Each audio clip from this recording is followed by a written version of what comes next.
तो दोस्तों, कहते हैं कमर्शियल प्रॉपर्टी फैमिली में एक अर्निंग मेंबर की तरह होता है। जैसे फैमिली में कोई मेंबर होता है जो एक इनकम का सोर्स होता है, वैसे ही एक अच्छी कमर्शियल प्रॉपर्टी एक अर्निंग मेंबर की तरह होता है फैमिली में, जो बिना रुके, बिना थके, बिना बीमार पड़े आपको एक इनकम का सोर्स आपको देता रहता है, किराए की इनकम देता रहता है। तो कमर्शियल प्रॉपर्टी अगर प्लानिंग और लोकेशन के हिसाब से सही हो तो केवल एक कमाने वाला व्यक्ति नहीं, बल्कि सबसे ज़्यादा कमाने वाला सदस्य फैमिली में बन जाता है। खड़े हैं दोस्तों द्वारका एक्सप्रेसवे, और द्वारका एक्सप्रेसवे का जो सेंटर बोलते हैं सेक्टर 88, जो कि द्वारका एक्सप्रेसवे का एक एपिक सेंटर बनने वाला है, क्योंकि हमारे अपोजिट ग्लोबल सिटी जो कि गुड़गांव का, जो कि हरियाणा गवर्नमेंट का ड्रीम प्रोजेक्ट है, तो ग्लोबल सिटी 1003 एकड़ में डेवलप होने वाला है। आप जैसा देख रहे हैं ये द्वारका एक्सप्रेसवे जो कि 16 लेन का नेशनल हाईवे, दूसरी तरफ देखेंगे तो यहाँ से हम करीब 100 मीटर अगर डिस्टेंस पे बात करें तो हमें पटौदी रोड जो कि एक नेशनल हाईवे, एंड तीसरी अगर बात करें, तीसरे नेशनल हाईवे की बात करें तो दिस इज़, आप जो ये जो देख रहे हैं आप, ये जो फ्लाईओवर सा आपको जा रहा है, ये आपको new Rewari Jaipur national highway है। तो इस तरह हम 3 नेशनल हाईवे के बीच में खड़े हैं और एक ऐसा प्रोजेक्ट लेके आए हैं कि ये कोई 2.5-3 एकड़ का एक डेवलपमेंट नहीं, जैसा कि एससीओ का डेवलपमेंट आपने देखा होगा, मैक्सिमम 2.5 से 3 एकड़, 5 एकड़ इस तरह की डेवलपमेंट है, बट ये एक 27.5 एकड़ की टाउनशिप का एक पार्ट होगा। तो जिससे क्या होगा कि जो ट्रैफिक है, वो ट्रैफिक आपकी रोड की ट्रैफिक है, एक्सप्रेसवे की ट्रैफिक है, वो तो यूज कर मिलेगी ही मिलेगी, इसको रस मिलेगा ही मिलेगा। जो हमारे सोसाइटी के अंदर रह रहे हैं वो एक फिक्स क्लाइंट्स हैं जो डिपेंडेंट रहेंगे इस एससीओ पे। तो इस तरह का एससीओ की हम बात करने वाले हैं। तो दोस्तों, इस प्रोजेक्ट की जैसा मैं अप्रॉक्स 27.5 एकड़ की बात कर रहा था, तो इसके अगर मास्टर प्लान की बात करें तो ये द्वारका एक्सप्रेसवे है, और जैसा आप देख रहे हैं ये टोटल रेक्टेंगल में फैला हुआ 27.5 एकड़, जिसमें यहाँ पे हम खड़े होके भगवान बुद्ध की अपने प्रतिमा देखा था आपने, यहाँ पे खड़े होके हम वीडियो की दिखा रहे थे।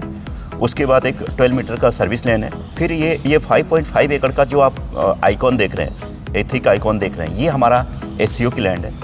इसके साथ हमें 24 मीटर का एक रोड्स है, आप देखेंगे ये रोड्स ऐसा है कि ये आपका पटौदी रोड से होते हुए न्यू जयपुर रेवाड़ी हाईवे को कनेक्ट करेगा, जिससे क्या होगा कि आपको इस रोड पे एक अच्छा खासा रस दिखेगा।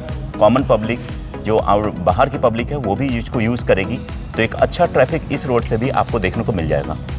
अब आते हैं ये जो सेकंड फेज है, जो सेकंड पार्ट है इस टाउनशिप का, जो कि 3 पार्ट में डेवलप किया जा रहा है। तो 11.8 एकड़ अप्रॉक्स की जो ये पैच है, जो लैंड बैंक है, इसमें 7.5 एकड़ अप्रॉक्स एक्सपीरियंस डेवलपर का आपने नाम सुना होगा, जो सिंगापुर बेस्ड डेवलपर कंपनी है, उसने परचेज किया है रहेजा से। टोटल चूँकि इंटायर लैंड ये रहेजा के नाम पे थी, तो अभी ये multi storey building high rise complex, high rise township लेके आ रहे हैं, जिसमें 4 एकड़ लैंड है, वो भी एक हाई राइज ही आएगा। हो सकता है कि एक बड़ा नाम एक्सपीरियंस जैसा सुनने को मिले, हो सकता है एल&टी का नाम सुनने को मिल जाए, जैसे कुछ डेवलपर से बात चल रही है। तो ये पूरी जो 11.8 एकड़ की लैंड है, इसमें मल्टी स्टोरी बिल्डिंग करीब 45-50 स्टोरी बिल्डिंग आपको देखने को मिलेगी, जो कि एक आपके यूजर्स होंगे, आपके जो एक बायर्स होंगे। अब थर्ड फेज़ की बात करें, this is again 24 meter dividing road. Then हमारा थर्ड फेज़ शुरू होता है। यहाँ पे रेजिडेंशियल प्लॉट सेल किया गया था करीब 1.5-2 साल पहले। इसमें 1,15,000 1,20,000 का प्राइस पे हमने सेल किया था, और आज के टाइम में 2 लाख और 2,15,000 के आसपास लोग रीसेल में डिमांड कर रहे हैं, बट यहाँ पे कोई इन्वेंट्री नहीं निकल पाती। लोग इतने सेटिस्फाइड हैं, कोई बेचना नहीं चाहता है। अगेन अगर लास्ट में अगर बात करें तो ये हमारा 24 मीटर एंड देन 75 मीटर हमारा जो अपर द्वारका एक्सप्रेसवे है, उसको आके ये रोड मिल जाती है। तो 12 metre connecting road directly 75 metre मिल जाता है। तो इससे क्या होता है कि हमें द्वारका एक्सप्रेसवे के साथ साथ अपर द्वारका एक्सप्रेसवे की भी कनेक्टिविटी मिल जाती है। तो दोनों रोड से इस तरह का आपने पहला प्रोजेक्ट, बीपीटीपी के अलावा ये शायद पहला प्रोजेक्ट होगा कि जो Dwarka expressway and upper Dwarka expressway दोनों को कनेक्ट कर रहा है। तो इससे क्या होगा कि फ्रंट से द्वारका एक्सप्रेसवे जो ट्रैफिक मिलेगा ही, साथ साथ यहाँ अपर द्वारका एक्सप्रेसवे से अच्छी खासी ट्रैफिक मिलेगी। और ये आज द्वारका एक्सप्रेसवे पे अगर हमें 150-200 प्रोजेक्ट की अगर बात करूँ तो उसमें गिने चुने मुझे लग रहा है सेकेंड प्रोजेक्ट है बीपीटीपी के बाद जो दोनों रोड को उससे वेल कनेक्टेड है।